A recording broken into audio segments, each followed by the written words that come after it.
귀한 자리 허락해 주신 하나님과 정오 명성교회 모든 성도님들, 또 권영준 담임 목사님께 감사를 드립니다. 저는 컴패션에 2014년 1월부터 조인을 해서 올해로 12년째 사역을 하고 있습니다. 그 전에는 소망교회, 서울의 소망교회 부목사로 있다가 2005년도에 뉴욕에 담임 목사로 가게 돼서 담임 목사로 9년을 이렇게 사역한 다음에 이제 통일 이후에 한국교회와 컴패션이 북한에도 똑같은 사역을 하기 위해서 준비하고 있는데, 그 사역을 함께 하자는 제안을 받고서 귀국해서 지금까지 이제 컴패션과 함께 또 한국교회와 함께 북한을 준비하는 일을 하고 있습니다. 제가 담임 목사직을 사임하고서 귀국하게 된 데에는 한 가지 분명한 확신이 있었기 때문입니다. 어떤 확신이었냐면은 하나님 전능하시기 때문에 하나님 마음만 먹으시면은 당장 내일이라도 언제든지 북한의 문이 열릴 수 있다는 그 확신이 있었기 때문에 제가 담임 목사직을 사임하고서 한국에 와서 지금 그 일을 하고 있습니다. 지금 컴패션이 많은 한국 교회들과 함께 북한을 위한 준비를 하고 있는데, 이게 컴패션이 북한을 위한 준비를 하게 된 데에는 한 가지 특별한 이유가 있습니다. 그 이유가 무엇이냐면 컴패션의 시작이 6.25 동란과 아주 가까운 관계가 있기 때문에 그렇습니다.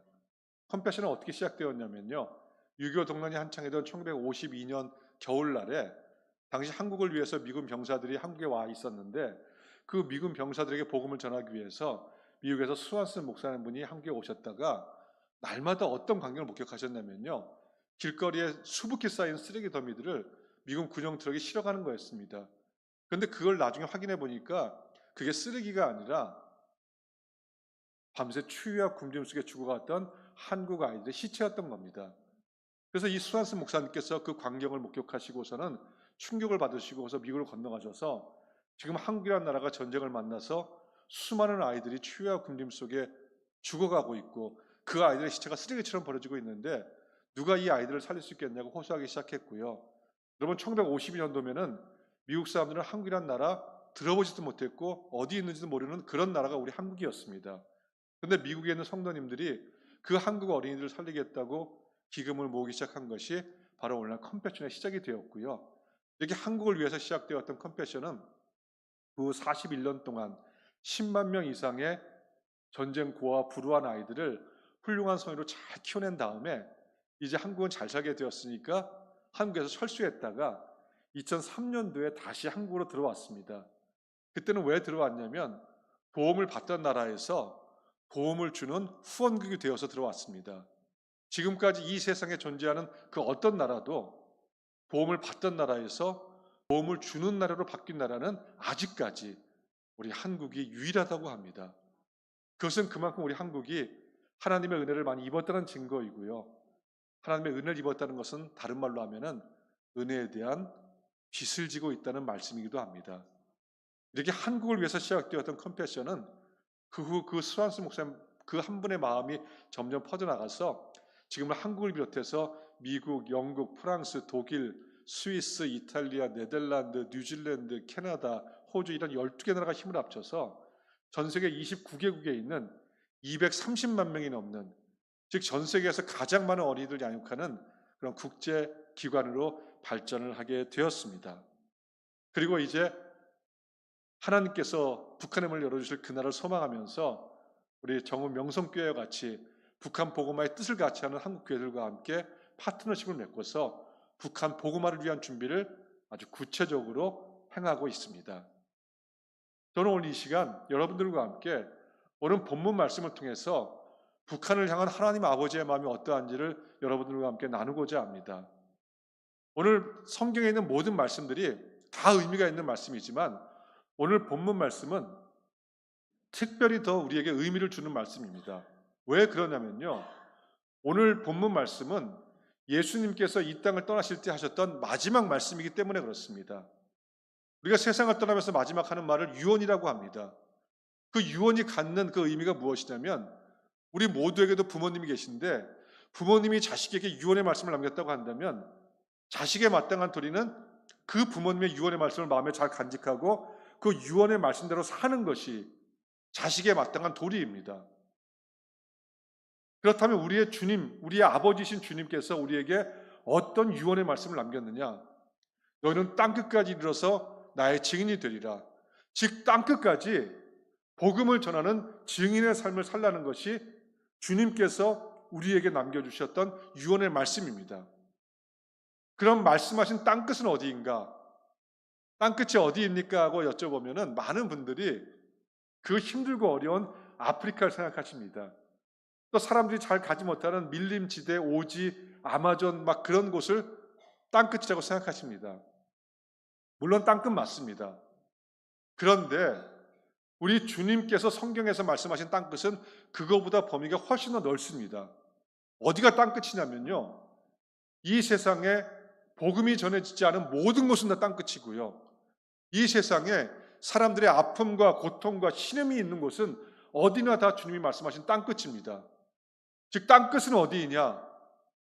바로 이 땅을 바라보시는 하나님의 마음이 아픈 곳, 하나님의 아픈 마음이 있는 곳은 다 주님이 말씀하신 땅끝이기 때문에, 그런 의미에서 여러분들의 이웃이 만약에 복음을 알지 못하고 있거나 여러분의 이웃이 고통받고 있고 눈물 흘리고 있고 아파하고 있다고 한다면요, 바로 오늘 주님께서 말씀하신 땅끝은 여러분의 이웃이 되는 것입니다. 그렇다면 북한은 어떤 곳이냐? 북한은 제가 많은 탈북민들을 통해서 이야기를 들었는데요, 정말 어떻게 사람이 사람을 이렇게 잔혹하게 고통스럽게 할 수 있을까? 정말 여러분 상상도 할 수 없는 그런 핍박과 잔혹한 행위들이 일어나고 있는 곳이 바로 북한 땅입니다. 그래서 제가 그 얘기를 들으면서 하나님 아버지의 가장 아픈 마음이 있는 곳, 가장 가슴이 아픈 것이 바로 북한이겠구나 하는 그런 생각을 하게 되었습니다. 국제 오픈도어 선교회라고 해서 복음을 박해하는 지역에 은밀히 들어가서 복음을 전파하는 그런 국제기관이 있습니다. 이 국제 오픈도어 선교회에서 매년 무엇을 조사하냐면요, 세계 기독교 박해 지수라는 것을 조사합니다. 여러 가지 지표를 가지고서 어느 나라가 가장 기독교를 박해하고 있는가 점수를 매기는데, 북한은 2002년부터 올해까지 24년 동안 단 1년만 빼고 23년 동안 세계 기독교 박해 지수가 1위로 나온 그런 나라입니다. 가장 세상에서 기독교를 박해하는 나라인데, 그런데 여러분 원래 북한은 그런 곳이 그런 땅이 아니었습니다. 북한은 어떤 곳이었냐면요, 우리가 살고 있는 이 한반도에 가장 먼저 복음을 받아들인 곳이 북한이고요, 그 복음을 받아들여서 교회가 늘어나고 성도가 늘어나면서 당시 평양 땅에는 가장 많은 교회가 세워지고 가장 많은 성도가 있다고 해서 동방의 예루살렘으로 불렸고요, 그리고 1907년 평양 대붕 운동으로 그 복음의 열기가 퍼져나가서 우리가 그 은혜를 입고 있다고 해도 과언이 아닌 그런 땅이 북한이었는데, 그런데 지금은 북한이 전 세계에서 가장 기독교를 박해하는 그런 나라로 바뀌어 버렸다는 것입니다. 여러분, 그런 모습을 바라보시는, 그 북한 땅을 바라보시는 하나님 아버지의 마음이 어떠할 것이라고 생각이 드십니까? 가장 하나님 아버지에 찢어질 것 같은 그런 마음이 있는 곳이 북한 땅인데, 이제 하나님께서 바로 하나님의 섭리로 이 남한 땅에 살도록 그렇게 하신 우리 남한에 있는 사람들에게, 특히 기독교인들에게 다시 북한 땅에 교회가 세워지고 하나님의 영광이 다시 회복되는 그것을 위해서 우리가 준비하고 기도해야 될 사명이 있다는 것입니다. 즉 북한은 남한에 살아가고 있는 우리들에게 주신 하나님의 땅끝입니다. 그래서 이 이유 때문에 많은 한국 교회들이 지금까지 북한을 위한 구제구를 했었고요, 또 이 땅에 탈북해 있는 세타민들을 위한 사역도 많이 해왔습니다. 또 통일을 위한 기도, 지금까지도 통일을 위해서 기도 많이 하고 있습니다. 그런데 만약에 하나님께서 이런 한국교회의 통일에 대한 기도를 들으시고 거기에 대해서 응답하셔서 만약에 내일 하나님께서 북한의 문을 열어주신다고 한다면, 과연 한국교회는 우리와 문화가 다르고 사상이 다르고 가치관이 다르고 주체 사상에 물들어 있는 그 북한 주민들을 위해서 그분들에게 맞게끔 복음을 전할 어떤 구체적이고 실제적인 준비를 하고 있느냐 하는 것입니다. 사실은 이게 모든 한국 교회의 고민이었습니다. 그런데 저희 컴패션은 여기에 대한 한 가지의 해결 방안을 가지고 있었습니다. 그래서 2015년도에 서울 양재동에 있는 K호텔에서 그 컨벤션 센터를 빌려서 전국에서 한 1,500명 정도의 목사님들 또 장로님들 교회 리더십에 참석한 가운데 저희들이 이렇게 북한을 교회가 지금부터 준비하면은 하나님께서 언제든 북한을 열어주실 때에 북한 땅에 가서 그 북한 주민들에게 복음을 잘 전할 수 있습니다. 북한을 복음할 수 있습니다. 이런 말씀을 드렸고요. 1박 2일 동안 그것을 듣고 돌아가시는 목사님들이 이런 확신을 가지셨습니다. 정말 이렇게 지금부터 우리 교회가 북한을 위한 준비를 하면은 언제 북한의 문이 열려도 우리가 북한 땅에 들어가서 복음을 전할 수 있겠구나. 그래서 그때부터 구체적으로 지금 10년째 많은 한국 교회들과 함께 그런 준비를 하고 있습니다. 사실 이 남한 땅에는요, 북한 준비를 하는 단체들 굉장히 많이 있습니다. 그런데 유독 많은 한국 교회들이 저희 컴패션과 함께 이런 북한을 준비하는 데에는 한 가지 중요한 이유가 있습니다. 그 이유가 무엇이냐면요, 저희 컴패션과 함께하는 준비는 복음적인 준비이기 때문에 그렇습니다. 제가 12년째 컴패션 사역을 하면서 전국을 다니면서 수많은 목사님들을 만났고요. 많은 분들을 만났는데 컴패션을 어떻게 생각하시냐면 여러분도 잘 아는 많은 국제 NGO 단체들이 있지 않습니까? 우리나라도 많이 있는데 그런 국제 NGO 단체들과 비슷한 일을 비슷하게 하는 또 하나의 단체라고 저희 컴패션을 생각하십니다. 그런데 저희 컴패션은 여러분들이 알고 있는 모든 NGO 국제기관들과 완전히 다른 단체입니다. 무엇이 다르냐면요, 오직 컴패션만이 전 세계에서 유일한 점이 있습니다. 그 유일한 점이 무엇이냐면 230만 명이나 되는 그 수많은 어린이들을 양육하는데 오직 컴패션만이 어떻게 양육하냐면요, 29개국의 그 수혜국에 있는 8,800개가 넘는 현지 교회를 통해서만 양육하는 유일한 기관입니다. 어느 NGO 단체도 교회를 통해서 사역하고 교회를 통해서 어린이를 양육하는 단체는 한 군데도 없습니다.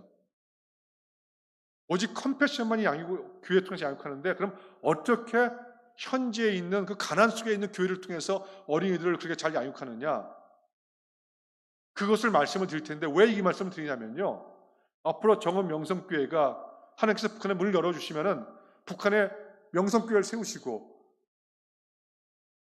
어떻게 북한 어린이들부터 복음화할 수 있는지를 제가 지금 교회 사례를 들어서 말씀을 드리는 겁니다. 이 방식대로 우리 정원 명성교회도 준비를 하시는 겁니다. 사실 그 수혜국에 있는 가난한 교회들도 아이들을 양육할 수 있는 재정이 없습니다. 그래서 저희들은 그 가난 속에 있는 어린이들이 복음으로 양육받을 수 있도록 그 현지에 있는 교회들이 어린이 센터를 열도록 한 다음에 그 어린이 센터에 가난 속에 있는 그 지역사회 아이들이 등록을 하게 되면은 컴패션은 12개 후원국에서 그 후원자들이 그 어린이들을 1:1로 후원을 하게 되고요. 그러면 그 후원금이 어디로 갔냐면 그 어린이가 있는 교회로 그 후원금이 전달이 됩니다. 그 후원금을 받은 교회에서는 그 어린이의 후원금을 가지고서 첫 번째로 한 일이 무엇이냐면 먼저 아이들 학교 갈 수 있게끔 해줍니다. 제가 많은 현장을 다니면서 보았던 사실이 무엇이냐면 여러분, 어린이들이 학용품 살 돈이 없어서 학교를 가지 못하는 아이들이 그렇게 많습니다. 학교를 가서 공부를 못하니까, 공부를 할 수 없으니까 가난을 대물림하면서 살아갈 수밖에 없기 때문에 먼저 아이의 후원금이 교회로 전달되면 학용품 같은 거 다 갖춰줘서 학교 가서 공부할 수 있게 해주고, 그리고 공부하고 돌아오면은 교회 어린이센터에서 무엇을 하냐면은 전인적인 양육이라는 것을 합니다. 여러분, 세상에서도 아이들을 전인적 교육한다고 하는데 세상의 전인적 교육은요, 가장 중요한 영적인 교육, 하나님에 대한 교육이 빠져있기 때문에 사실 우리 자녀들 학교에서 다 인본주의적인 하나님 없는 그런 교육 다 받고 있습니다. 그런데 현지에서 컴패션과 교회가 함께하는 그 전인적 양육은 성경 누가복음 2장 52절에서 나왔습니다. 예수는 지혜와 키가 자라며 하나님과 사람에게 더욱 사랑스러워 가시더라. 이 구절에 보면 예수님 자라가신 네 가지 모습이 나오는데요. 하나님께서 예수님을 통해서 우리 사람도 이 네 가지 모습에서 자라야 된다는 것을 보여주셨기 때문에 저희 컴패션은 이것을 이렇게 구분하고 있습니다. 지혜는 지적인 영역으로, 키는 신체적인 영역으로, 하나님은 영적인 영역, 사람은 사회 정서적인 영역으로 구분해서 이 네 가지 영역의 교재가 교사용 학습용으로 연령별로 잘 갖추어져 있고요.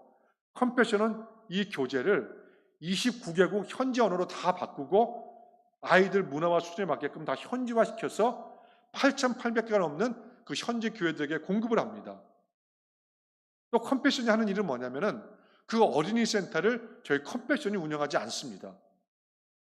앞으로 명성교회도 북한에 가서 교회를 세우고 북한 어린이들 양육하게 되면은 그 어린이들 양육기금도 여러분이 되시는 것이 아니라 저희 12개 후원국에서 후원자들이 우리 명성교회에 그 아이들 양육기금을 전달하게 될 것이고요. 그리고 그 어린이 센터를 저희 컴패션이 운영하지 않습니다. 100% 교회가 운영할 수 있도록 컴패션의 전문 직원들이 센터장 훈련, 교사 훈련, 행정과 재정에 대한 훈련을 다 철저하게 해드리고 또 행정과 재정 시스템을 다 준비시켜드려서 100% 교회 힘으로 어린이 센터를 운영하게 하기 때문에 인건비가 들어가지 않습니다. 이렇게 훈련받은 교사들이 학교에서 돌아오는 아이들에게 전인적 양육을 시키게 되는데 특별히 그 전인적 양육 중에서 영적인 영역을 통해서 아이들이 예수 그리스도가 누구인지 알게 되고요. 아이들 스스로의 선택에 의해서 주일날 교회를 나옵니다. 그래서 조사해 봤더니 매년입니다. 매년 14만 명 이상의 어린이들이 예수님을 처음 영접하는 일들이 매년 일어나고 있습니다.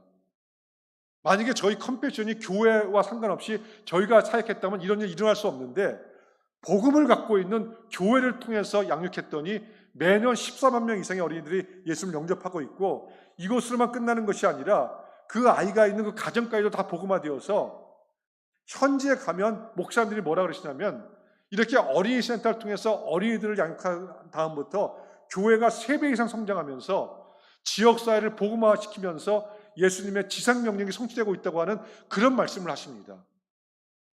또 제가 센터를 다니면서 놀랐던 것은 무엇이냐면 우리 권영준 목사님도 가셔서 보셨습니다. 그 어떤 어린이 센터에도 컴패션이라고 하는 이름 간판 하나도 없습니다. 다른 기관들은요. 기관의 이름을 내걸고 기관의 플랜카드를 내걸고서 사역을 하는데 왜 컴패션은 이름을 드러내지 않고 모든 어린이 센터가 그 교회 이름으로 운영이 되고 있습니다. 왜 컴패션의 이름을 드러내지 않고 교회의 이름을 드러내면서 사역을 하고 있느냐? 이유는 단 하나, 복음이 전파되는 데에는 저희 컴패션의 이름이 드러나는 것이 도움이 되는 것이 아니라 바로 복음을 갖고 있는 교회의 이름이 드러날 때에 복음이 잘 전파될 수 있기 때문에 그렇게 하고 있습니다. 저희 컴패션이 북한을 준비하기 위해서 확신한 것이 하나 있습니다. 1952년부터 지금까지 73년 동안 한국을 포함해서 30개 나라, 다른 언어권, 다른 문화권, 도시, 농촌, 어촌 할 것 없이 이렇게 교회와 컴패션이 연합해갖고 복음으로 어린이들 양육했더니 그 어린이들 그냥 놔두었으면 가난하게 살다가 가난을 대물림하고 그렇게 죽을 수밖에 없는 그런 인생이 180도 바뀌어서 2012년도에는 우간다에서 최연소 사원회도 나왔고요. 현장에 가면은 목사님이 되고 선생님이 되고 의사가 되고 변호사가 되고 직장인이 되어서 그 사람들이 자기 나라의 어린이를 후원하고 있고 또 교회를 위해서 하나님 나라를 위해서 살아가고 있는 그런 사람들로 성인으로 다 바뀌었기 때문에 저는 확신했던 겁니다. 이거는 70년 이상 30개 이상의 나라에서 이렇게 다 열매를 맺었다고 한다면 한국교회가 준비해서 북한에 가서 교회를 세우고 어린이센터를 운영하면은 이렇게 북한 어린이들부터 해서 가정과 지역사회를 복음화시킬 수 있겠다. 이런 확신을 얻었기 때문에 저희가 아무런 조건 없이 뜻을 갖고 있는 한국 교회에다가 이런 준비를 지금 다 제공해 드리고 있습니다. 여러분, 이 준비를 지금부터 미리미리 해놓아야 됩니다. 제가 이런 말씀 드리면 이렇게 반문하는 분이 계십니다. 아니, 통일이 언제 될 줄 안다고 지금부터 벌써 준비하냐고, 통일됐을 때 그때부터 준비하면 안 되냐고. 그런데 통일된 다음에 준비하면 안 되는 너무너무 중요한 이유들이 있습니다. 그 중에 한 가지를 말씀드리겠습니다. 지금 우리나라에 탈북해서 오신 세터민들이 3만 4천 명 정도가 있습니다.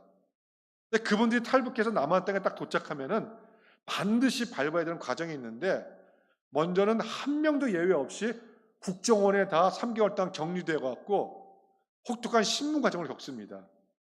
왜냐하면 간첩들이 섞여 들어오기 때문에 그 3개월간 국정원에서 고향은 어디냐, 부모님은 어떤 사람들이었느냐, 어떻게 자랐느냐, 북한에서는 어떤 일을 했느냐, 왜 탈북했느냐, 어떤 과정을 겪으면서 탈북했느냐, 이런 신문 과정을 통해서 간첩들을 다 걸러낸 다음에, 그 다음에 이분들이 통일부 소속의 하나원이라고 하는 비밀 장소에 이분들이 들어가서 3개월 동안 남한 적응훈련을 받습니다.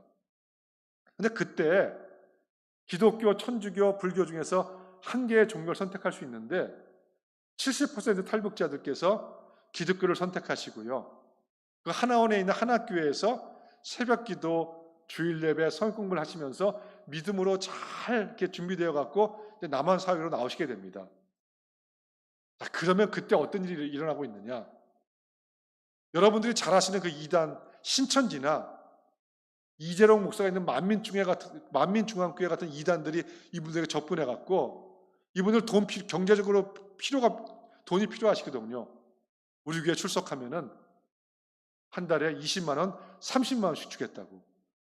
이렇게 해서 굉장히 많은 탈북자들을 그 이단 교회들이 흡수해 가고 있습니다. 지금 가장 많은 탈북자들이 있는 교회가 어디냐? 그 이재롱 이단 교회가 있는 만민중앙교회에 가장 많은 탈북자들이 있습니다. 여러분, 만약에 지금 통일된다고 한다면 어떤 일이 일어날까요? 이단들과 다른 종교들은 수단과 방법을 가리지 않고서 북한 땅에 가서 돈을 뿌리면서 뭐 여러 가지 뭐 하면서 북한을 복음화할 자기들 걸로 만들 준비 다 해놓고 있습니다. 북한의 요소마다 사업 거점을 마련하고 북한 정부에 기여하면서 그런 준비 다 해놓고 있습니다. 통일교는요, 몇십 년 전부터 평화 자동차 산업이라고 해서 북한의 자동차 산업에 기여해서 북한 정부에서 그 공로를 인정해서 평양 시내에 공식적으로 통일교 교회가 있고요. 그 교회 안에 통일교 교회가 있어서 평양 시민들은 그 통일교 교회를 기독교로 그렇게 잘못 알고 있는 사람들도 많이 있습니다. 이단들, 다른 종교들은 이렇게 잘 준비되어 있는데 가장 준비가 안 된 곳이 어디냐? 안타깝지만 한국 교회입니다. 한국 교회는 통일되면은 북한의 교회만 세우면은 옛날 60년대, 70년대처럼 사람들이 교회를 몰려들겠지 이렇게 생각하고 있는데, 지금 탈북해서 이 땅에서 신학 공부하고서 목사님이 된 그런 탈북자들 목사님께서 뭐라고 얘기하시냐면요, 그런 한국교회의 생각은 감상주의적인 생각이다. 북한 주민들 살아남기 위해서 눈치 굉장히 빠른데 한국교회가 지금과 같이 연합하지 않고 자기 교회만 알고 연합하지 않고 직분이 계급화되어 있고 내 교회만 성장하는 거에 몰두하고 있고 서로 싸우는 모습, 이런 모습 가지고 북한의 교회 세우면 북한 주민들 금방 교회에 등 돌릴 거라고 이렇게 이야기하고 있습니다. 지금 우리가 구체적으로 실제적으로 북한을 준비하지 않으면 안 되는 중요한 이유가 바로 여기에 있고요. 그리고 역사도 우리에게 이것을 교훈해주고 있습니다. 우리가 똑같이 분단의 아픔을 겪었던 독일은 1989년 11월 9일 날 베를린 장벽이 무너지면서 통일이 되었습니다. 그리고 지금 35년이 지났는데요. 그럼 통일 이후에 어떤 변화가 일어났을까? 동독은 경제적으로는 서독의 85%까지 지금 따라왔습니다. 자, 그러면 종교적으로 기독교인의 변화는 어떻게 되었을까?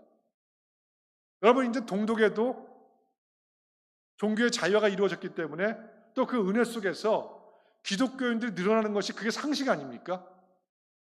그런데 35년이 지난 지금 어떤 결과가 나타나고 있느냐? 통일 이전보다 통일 이후에 지금까지 동독의 기독교인들은 계속 줄어들고 있고요. 서독의 기독교인은 계속 줄어들고 있고, 동독의 기독교인, 통일된 이후에 통일 이전보다 늘어나지 않고 계속 감소했습니다. 왜 이런 일이 일어났을까? 서독교회가 통일을 위해서는 기도를 많이 했지만 그들과 문화가 다르고 가치관이 다르고 사상이 다른 그 동독 사람들에게 맞게끔 복음을 전할 준비를 하지 않은 결과가 이렇게 나타나고 있습니다.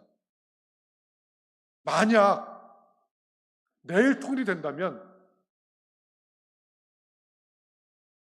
우리나라도 똑같은 전철을 밟을 수밖에 없는, 지금도 남한의 기독교인은 줄어들고 있는데 지금 만약에 통일이 된다고 한다면 이단들과 다른 종교는 준비가 되어 있는데 한국교회는 가장 준비가 되어 있지 않기 때문에 동독과 같이 북한의 기독교인도 늘어날 수 없는 그런 현실 속에 우리가 있다는 것입니다. 여러분, 통일이 되었을 때 북한 주민들에게 가장 필요한 것이 무엇일까요?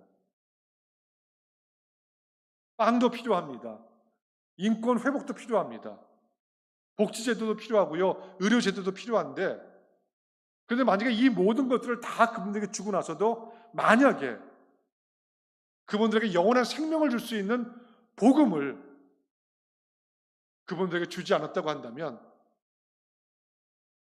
사실은 아무것도 준 것이 되지 않을 수 있습니다. 가장 중요한 복음을 주지 않았기 때문에. 그러나 이 복음을 갖고 있는 곳은 오직 교회밖에는 없습니다. 컴패션이 지난 70년 이상 오직 교회를 통해서만 어린이들을 양육한 이유가 바로 여기에 있고요. 북한을 준비할 때에도 오직 교회를 통해서만 양육하는 그 준비를 하는 이유가 바로 여기에 있습니다. 그래서 저희가 항상 컴패션이 북한을 준비하면서 항상 저희 마음속에 감고 있는 그 하나의 캐치플레이가 무엇이냐면 오늘 설교 제목입니다. 소망의 땅 북한, 교회가 희망입니다. 오직 교회만이 복음을 갖고 있기 때문에 그렇습니다. 제가 이 사역을 하면서 가장 많이 받은 질문이 있습니다. 언제 통일이 되겠습니까? 언제 통일이 되겠냐는 질문을 가장 많이 받았고요. 사실 그런 질문 받을 때마다 난처했습니다. 저도 모르기 때문에요. 그런데 지금은 이때쯤 통일되겠구나 느껴지는 때가 있습니다. 여러분, 하나님 전능하시기 때문에 하나님 마음만 먹으시면 당연히 내일이라도 북한의 문 열 수 있을까요? 없을까요? 근데 열 수 있습니다. 그런데 하나님 북한 땅을 바라보시면서 그렇게 마음이 아프시면서도 왜 북한 땅의 문을 열지 않고 계실까요? 그것은 한국교회가 준비되어 있지 않기 때문에 그렇습니다. 만약에 지금 북한 문이 열리면은 준비된 이단들과 다른 종교들에 의해서 북한 주민들이 다 미혹될 수밖에 없기 때문에, 그래서 하나님께서 기다리시는 겁니다. 언제까지? 한국교회가 준비될 때까지. 한국교회가 준비되면 하나님께서 반드시 북한의 문을 열어 주실 것입니다. 그렇기 때문에 사람들은 통일을 기다립니다. 아닙니다, 여러분.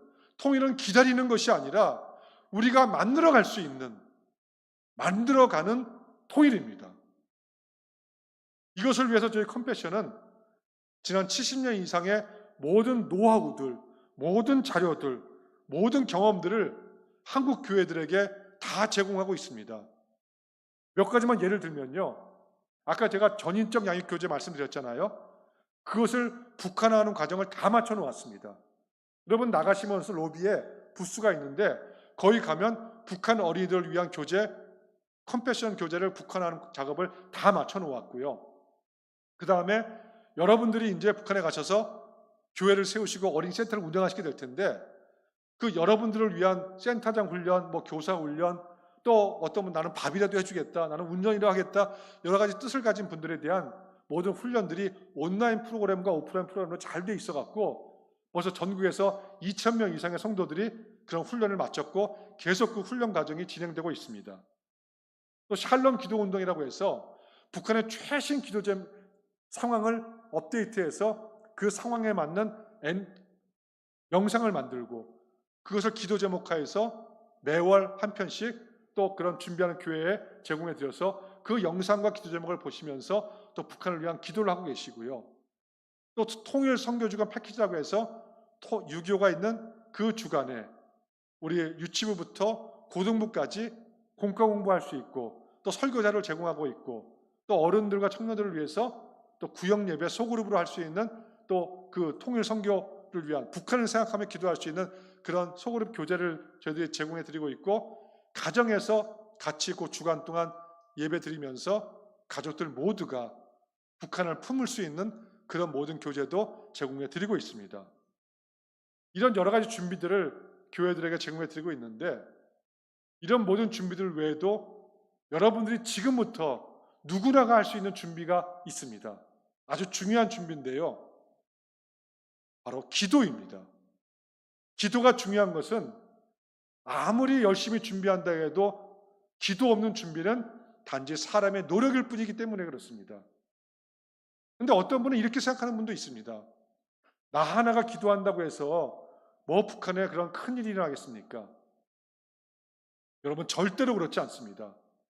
여러분들이 여러분의 교회와 하나님 나라와 북한과 여러분의 가정과 자녀를 위해서 하는 그 모든 기도들 하나하나는 하나도 헛되게 되지 않습니다. 제가 한 이야기를 하고서 오늘 말씀을 마치겠습니다. 지금부터 159년 전인 1866년도에 있었던 일입니다. 그때 미국의 상선인 제너럴 셔먼호가 조선과 무역을 하기 위해서 대동강을 거슬러서 올라와 있었는데 평양 땅에 다 도착했을 때 조선 관원들의 폭격을 받아서 배가 불이 나면서 배가 침몰하게 됩니다. 그런데 그 배에 누가 타고 있었냐면 영국의 26세 토마스 선교사가 그 배에 타고 있었습니다. 근데 배가 침몰하는 그 위급한 순간에 이 토마스 선교사가 가지고 왔던 성경책들을 대동강변으로 급하게 막 던졌습니다.